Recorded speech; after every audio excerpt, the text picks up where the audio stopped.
బాహుబలి సినిమాలో శివగామి క్యారెక్టర్ను శ్రీదేవి వదులుకుంది అని తెలిసినప్పటి నుంచి ఆ విషయం పెద్ద హాట్ టాపిక్ గా మారిపోయింది. ఓపెన్ హార్ట్ విత్ ఆర్కే కార్యక్రమంలో దర్శకుడు రాజమౌళి ఈ విషయం గురించి స్పందించాడు. శ్రీదేవి చాలా పెద్ద మొత్తం డిమాండ్ చేసిందని, అంతేకాకుండా ఫ్లైట్ టికెట్లు, హోటల్ రూమ్లు, హిందీ డబ్బింగ్ వర్షన్ లాభాలు, వాటాలు ఇలా చాలా డిమాండ్ చేసిందని, అందుకే ఆమెను తీసుకోలేదని చెప్పాడు. ఇది జాతీయ మీడియాలో కూడా హాట్ టాపిక్ గా మారింది.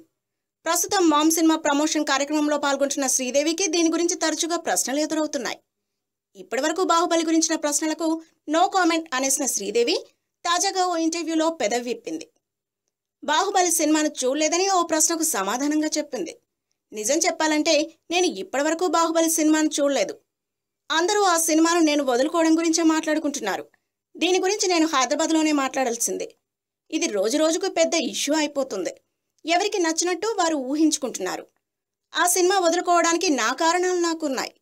ఇంతకుముందు కూడా నేను ఎన్నో సినిమా ఆఫర్లను వదులుకున్నాను. వాటిలో చాలా సినిమాలు సూపర్ హిట్లు అయ్యాయి. అప్పుడు ప్రశ్నించిన వాళ్ళు ఈ ఒక్క సినిమా గురించి ఎందుకు అడుగుతున్నారు, పైగా 2 భాగాలు విడుదలైన తర్వాత ఎందుకు అడుగుతున్నారు అంటూ సీరియస్ అయింది. If you like the video, please like us and subscribe Tollywood Nagar.